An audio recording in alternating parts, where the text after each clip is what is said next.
Hello friends, welcome back. And if you're new here, I'm Meg and I post free hair education and tutorials every single Monday. And this week we are taking this to this. Some super bright neon green blacklight reflective money pieces with some nice beautiful copper in the back. I will be using Danger Jones Epilogue for my coppers, so let's get into that. So I already have a video doing her exact base retouch with this exact formula. And if you really want to see the application of the base, you can go to episode 58. I will be using 6-46, 8-46, and 7-4 and a 20 volume developer. And that is going to take all of that dark to that beautiful copper we have. And now we can just move right into the money pieces. So I will be using Danger Jones Cream Lightener and 10 volume. Now, Shelly has been a client of mine for a while, so I already know how her hair lifts, and it lifts really easily. It may look dark, but it's still technically like a natural dark blonde. And I'm going to add some cotton right there under my first section just to protect her face. And also it kind of gives me a little platform to paint on. And you'll see that I'm taking these like diagonal forward sections. That is because I want to work away from my copper. So I don't want to do straight vertical sections or horizontal. This is going to be the easiest way to work through it, in my opinion, with making sure that we're staying off of our copper base. And I am just taking these paper thin sections with my lightener, making sure that I have the cotton there to protect her face and only hitting that new growth. And then every section I take, I make sure to paint on the underside before I take my really thin section and press it down. And you just really have to be so careful when it comes to lightener. If you've watched my videos before, I know I say this every time, but really try as hard as you can to stay off of those blonde hairs. There's going to be little flyaways where the lightener grabs it, and just, use your finger and pull that lightener off and you will be good.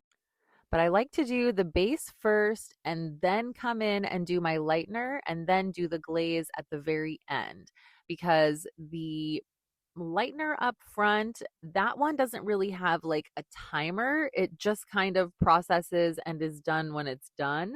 So I would rather have the base on and that's ready to go, because that one is going to have to process for 35 minutes.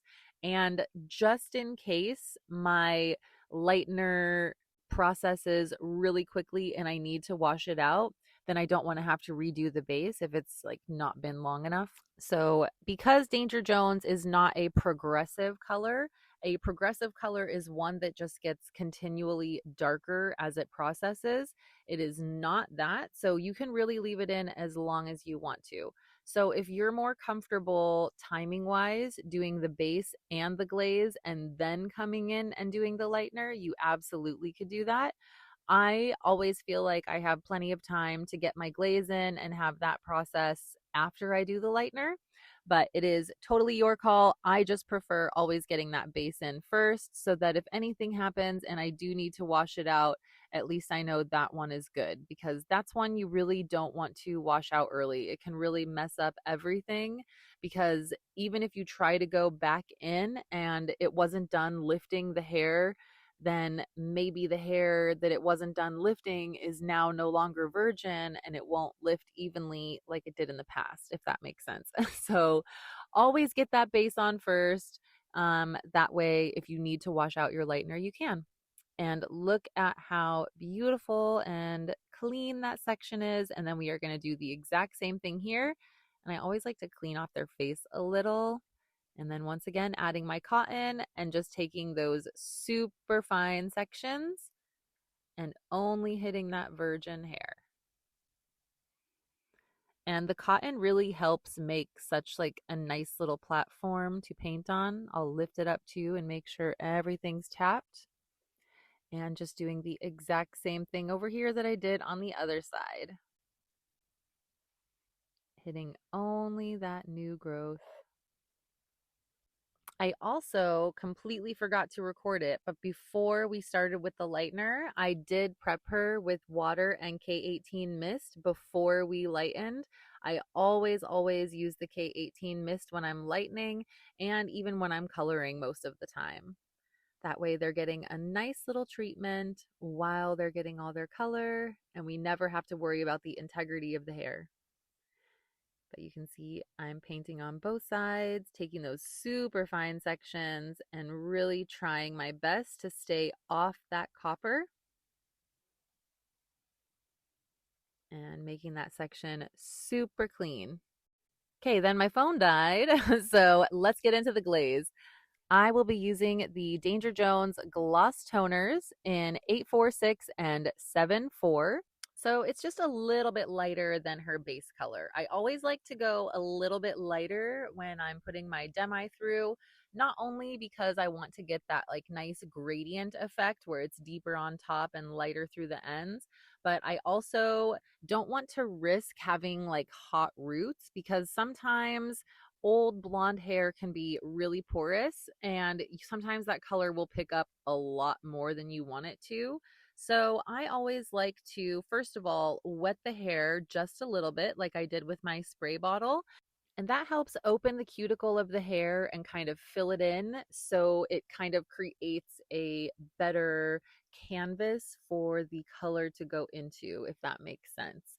But I always like to spray with a little bit of water just to even out that porosity. And it also is a great product saver because if you're using, I mean, especially with somebody like this who has super thick hair, if the hair is slightly damp, you're going to need a little bit less product. So that is also nice. You're going to get a more even effect and you're going to use less product. And if you've seen my other videos, you know I almost always am using these comb brushes. This one is from Framar, but you can order them pretty much anywhere. I would just say like color brush with comb, but I love them because then I can apply the toner with one side and then use my brush to little comb to comb out the rest of it. And you can see how much I'm blending the roots into those ends. So that's a really important thing. With every section that I'm taking, I am really making sure to blend my base color into my gloss right there. So don't be afraid to mix them together.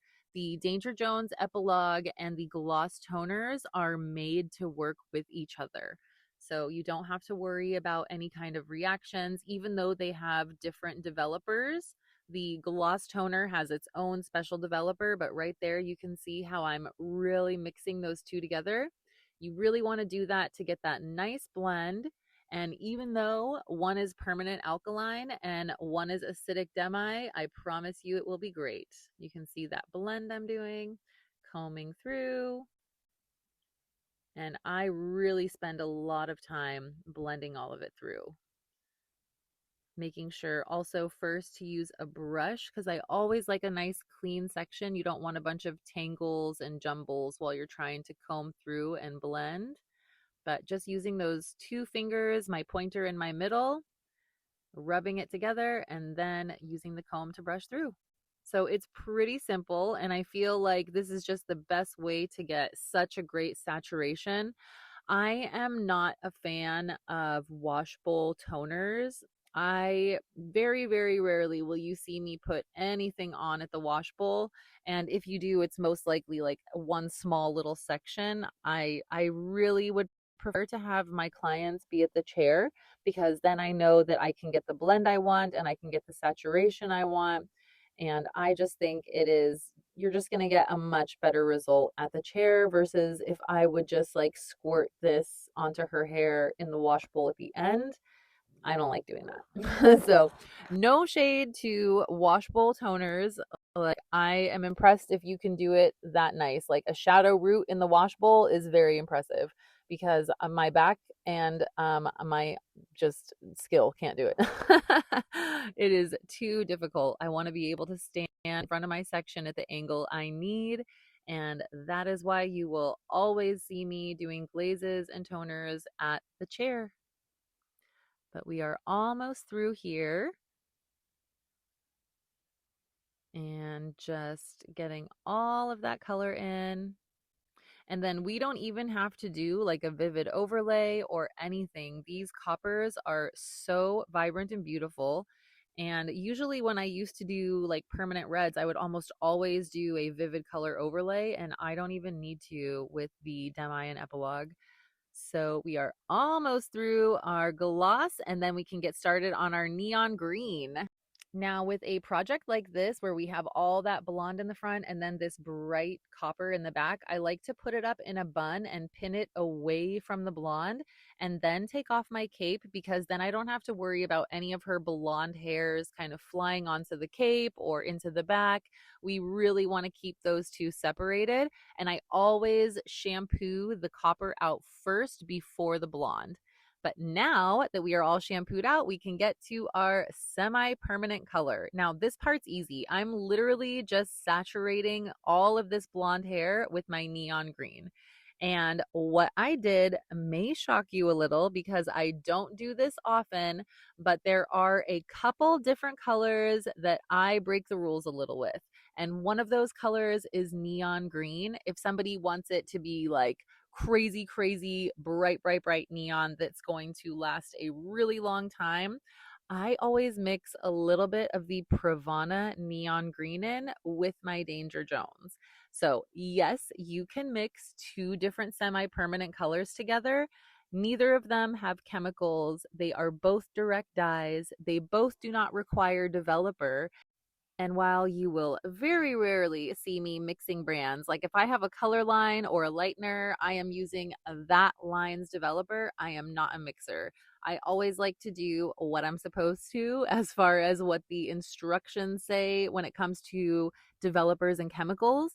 But with something like this, it is completely harmless. And the Pravana neon green is just honestly unlike anything else. And I was so excited that I knew we were going to do neon green that I wore this Pizza Planet shirt because it had neon green. I was like, I did this for you, Shelly. But I am just saturating all of that blonde hair. We had been talking about wanting to do this for so long. So this day was just very happy for me. And you can see how much easier it is to apply something like this versus Lightener, where you can literally just like slap it in and you don't even need super thin sections. It just works right through. But I did mix the Pravana Neon Green with Danger Jones Adrenaline and just a tiny bit of Oblivion, which is the teal, to get this gorgeous color. And then after that process for about 20 minutes, I rinsed it out with ice cold water and finished her off with all of my favorite K18 and leaf and flower styling products. And then I always clean them up a little bit so they don't look crazy. And here is our beautiful after. Oh, I love it. And I had to show you the inside lighting as well as the outside because it's crazy always to me how different they come out. But oh, so gorgeous. And thank you guys so much for hanging out with me for another tutorial. Please like and subscribe and leave a comment. If you have any questions, let me know and I'd love to answer them. And until then, I will see you next Monday. Bye.